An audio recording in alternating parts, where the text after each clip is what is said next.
and good evening. I'm Melisa Idris. Welcome to Consider This. This is the show where we want you to consider and then reconsider what you know of the news of the day. Malaysia's performance in the OECD's Programme for International Student Assessment, known as PISA, showed a decline in all three literacy measures assessed in 2022. This is reading literacy, mathematics literacy, and scientific literacy. Now, some questions for us to consider tonight on the show.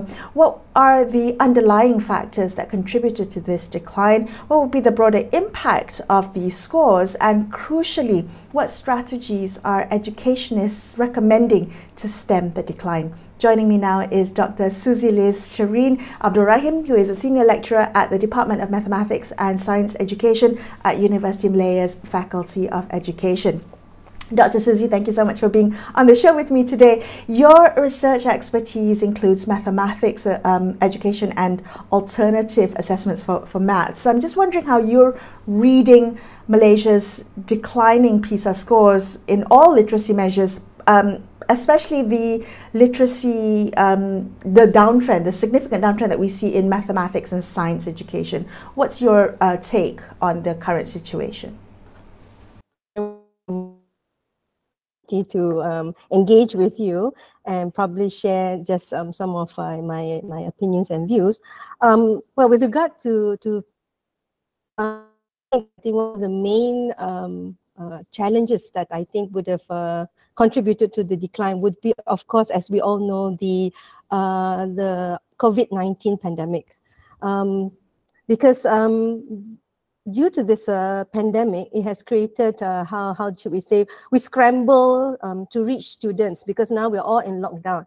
And as we know, I mean, as a teacher myself, as an educationist, learning to do it online basically totally is, there's always loss in learning because education is by engaging with people face to face. No doubt you have this platform that we're having, but if you were to be face to face, there would be a different kind of experience. So I think one of the challenges or the factors that would have contributed probably, all right, would be because of the COVID, where the students we were all in lockdown, I think for almost about 3 years, I think, and the scramble to for teachers, even like myself and lecturers, to actually learn, okay, whatever technology is out there or platform that we can to reach our students so that there's no break in terms of learning. That's one. So I guess that's the main thing that I see that contributes to that. Okay, so the pandemic, yes, and I did see some commentators or analysis on the PISA score saying that the drop is not unique to Malaysia. In fact, it was a global decline. I'm wondering whether we should take comfort in the fact that we weren't the only country to experience a decline in PISA scores, or do you think that there were specific things that contributed to the downward trend that may have, combined with the pandemic, exacerbated the decline in PISA scores? Okay, I think in a sense we can take some comfort that the counterpart of mine in Thailand who is actually also quite concerned. Of course, pandemic is of course one of the main issues, but probably even before the pandemic, we could have been experiencing challenges itself in terms of the learning of mathematics, because as we know, mathematics is a subject that's very challenging, but it's very important. And I think that coupled with the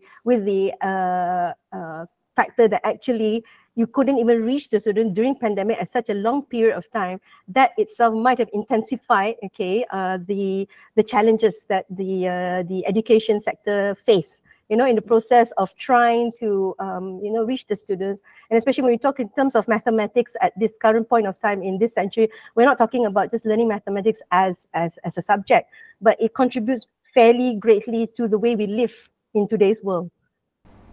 Okay, actually, can I follow up on that and maybe get down to basics? When we think about the way PISA assesses for mathematics literacy, what is it that PISA is testing for? What does PISA assess for in math literacy?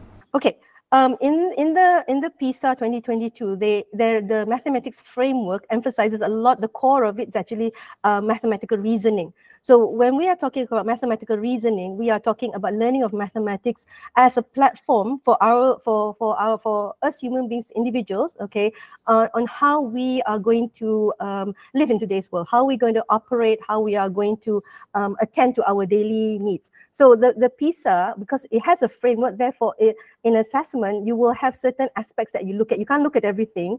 So the core of this framework is basically on reasoning, which actually emphasizes a lot on problem solving, complex problem solving, about thinking critically, which actually is an aspect of higher order thinking. And I think most importantly, it's talking about getting all this knowledge and the skills that is to be learned by students in order for them to face real life challenges. So the PISA actually looks at these aspects.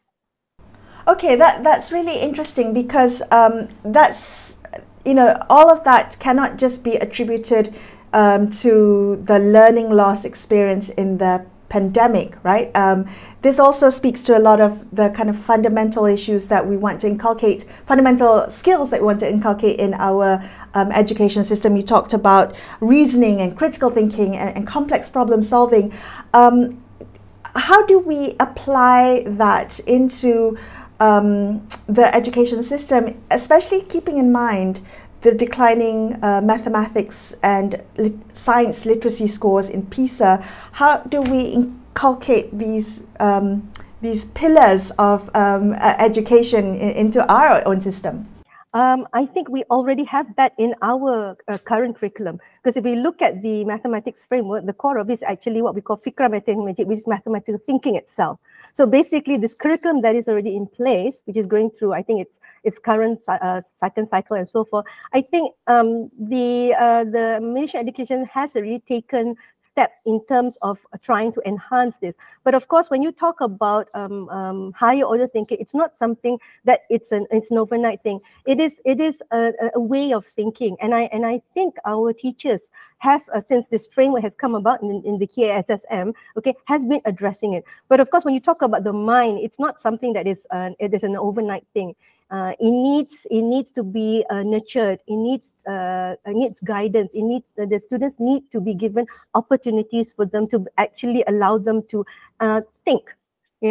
So yeah. So we have in Malaysia, we already have it in place. But the challenge is because as a mathematics teacher before, the challenge is that when you do a shift in the way you want to look at mathematics, because we usually look at mathematics as something that is very repetitional. It's all about the formulas. Yeah. When we talk about the current, like you said, the PISA itself emphasizes thinking. Reasoning is part of thinking. So I think maybe like you mentioned just now, it's not only the COVID, the pandemic, the arrival, but actually, okay, working towards that and having the pandemic coming in the process of trying to enhance this. I think that created probably the challenge there in terms of PISA. Right. I also am cognizant of the fact that children nowadays learn very differently from previous generations. The way they consume information in this digital age. I'm wondering whether you think there is a connection between the maybe change in information, the behaviors of young people in consuming information online, learning behaviors, all of that. Does that correlate to maybe the decline in literacy measures such as in mathematics and in science? Yes, I think the way we learn, I think it's been exemplified by the COVID itself, because previously we do have technology, but due to the COVID, the exemplification of the technology and kids, somehow they're born with some genetic that probably you and I don't have, that computer genetic. You give a gadget in hand and you give them 5 minutes, they're experts on it, while I still struggle. But coming back to what you were saying, yes, the way we teach is different, and I have seen teachers moving in that direction. But like I said, for change to happen, support needs to be there, and I think change needs time as well. But I do see change happening. Right. What kind of change do you see happening? And if I may also add on to that, what change would you like to see happen that you're not observing happening? What do you think is imperative that we need to do now to stem the decline in the long term? Okay, I think what is important, I think we need to support our teachers in terms of understanding when we talk about thinking, when we talk about mathematical thinking, what it really entails and how does that, okay, connect to the current world that we live in.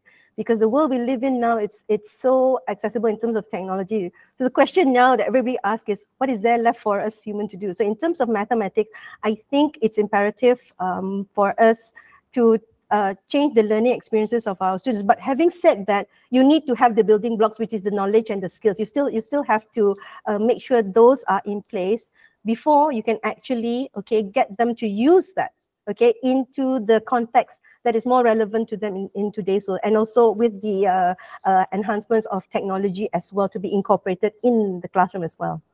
Well, that's interesting. Dr. Suzy, what do you think could be the impact to the future generation, to the future workforce, if we continue charting a decline in our maths and science literacy? What could be the ramifications of that? Okay, if there continue to be a decline, then our students will face a very big challenge in adapting to the real world, because the real workforce now, when you look at the global skills required, it's no more about knowledge base anymore. It's talking about critical thinking. It's talking about how do you make decisions. I think the future to come is about being good decision makers.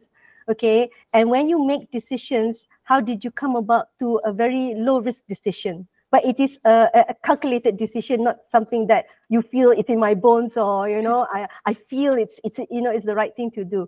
So it's more towards having, because you have what we call big data. You got so much data coming in, influx of data you never had. So the question now is, how do you, through mathematics, a simple statistical number that you calculate, and there's a number there, what actually does it tell you? I think that's the way to go about in terms of mathematics, teaching students what is this number telling you, and based on that what you call interpretation, what is the decision that you want to make. So I think that's the way that I see moving forward in terms of mathematics. Because technology is very overwhelming. I think the handphone is like maybe valid for another 1 year or so. It's a new thing. Dr. Suzy, thank you so much for joining me on the show. That was Dr. Suzieleez Syrene Abdul Rahim from University Malaya. We're going to take a quick break here on the show. We'll be back with more. Stay tuned to Consider This.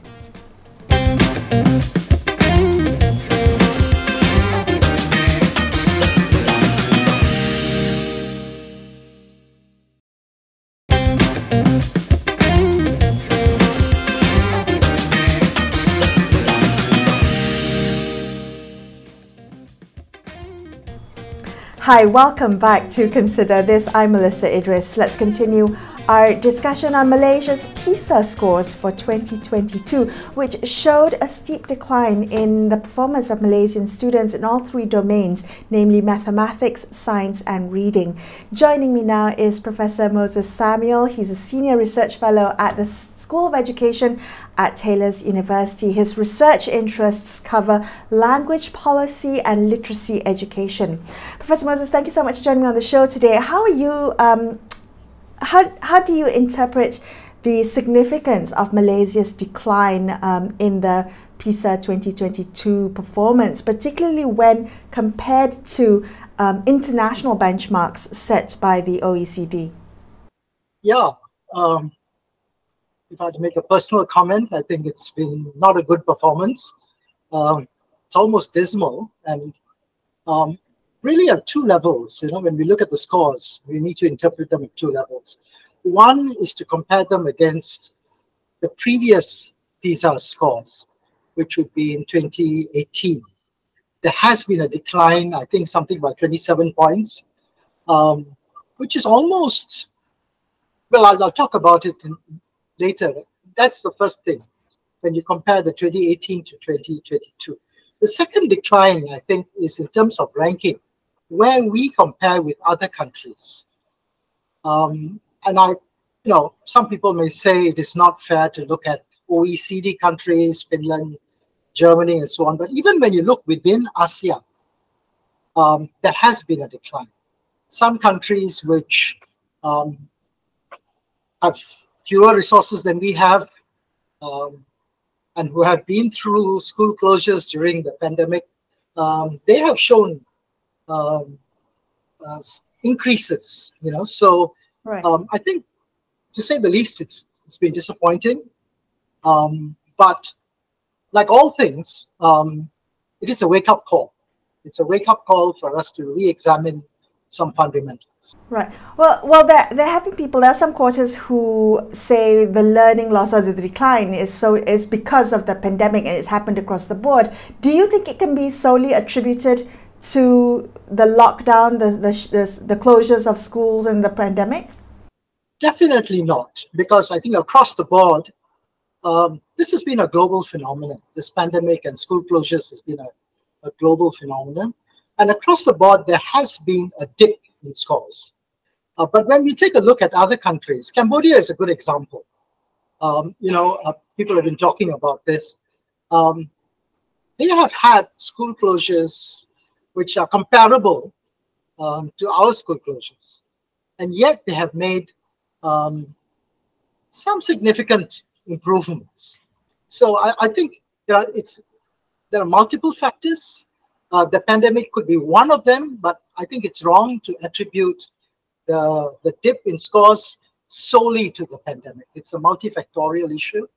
And there are also some systemic issues, that we also have to address and take the bull by the horns.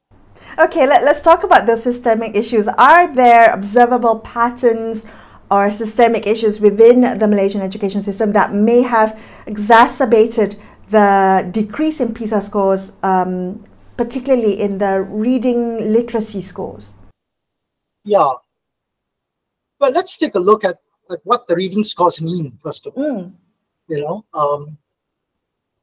The scores are ranked 1 to 3 until 5 or 6, which is the top.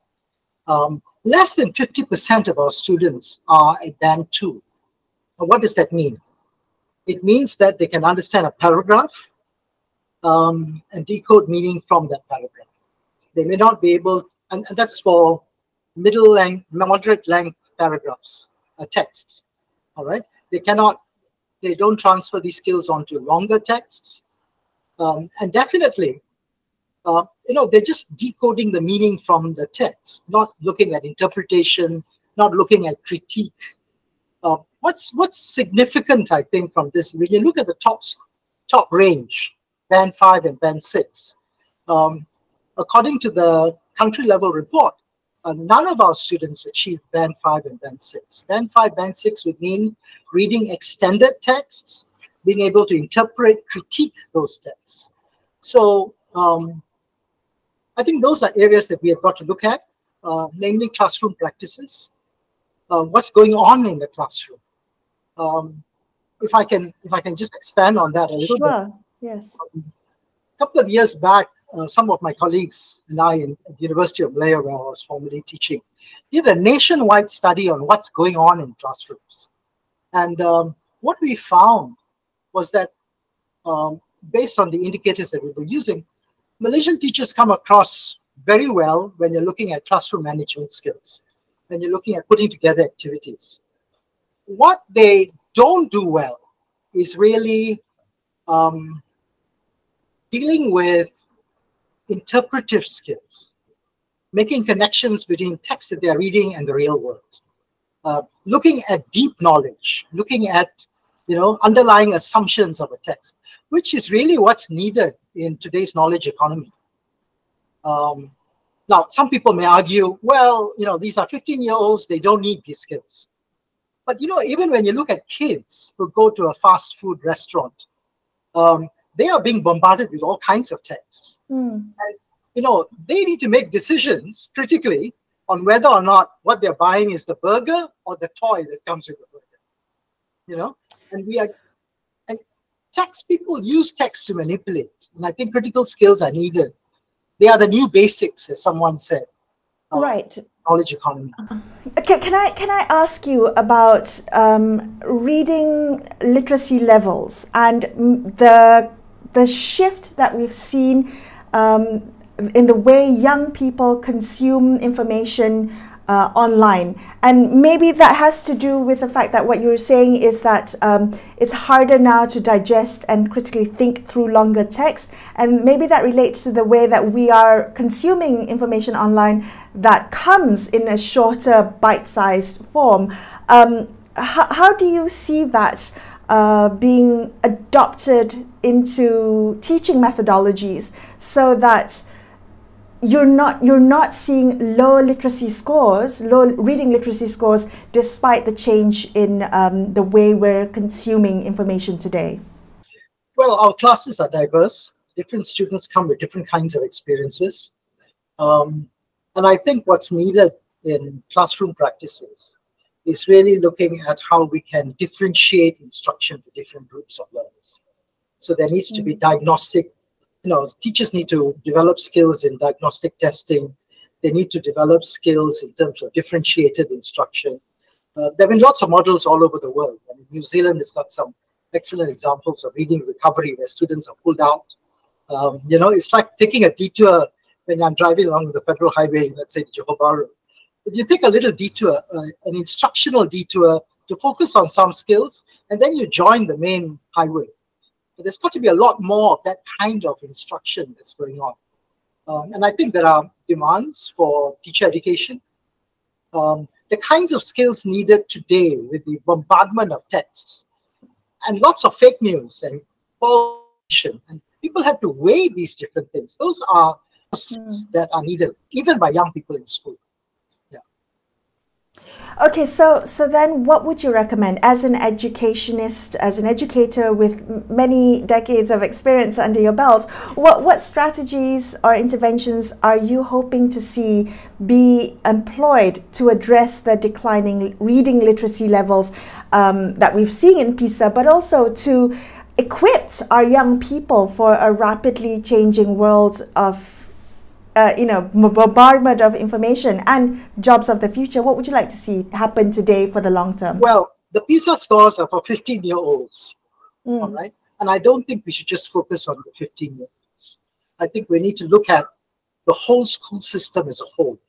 The PISA scores are just a snapshot at age 15, at the tail end of lower secondary. I think there needs to be a lot more investment in early childhood, in early literacy from the very beginning, and then you'll see the effects downstream, or upstream. I think that's the first thing that's got to be done.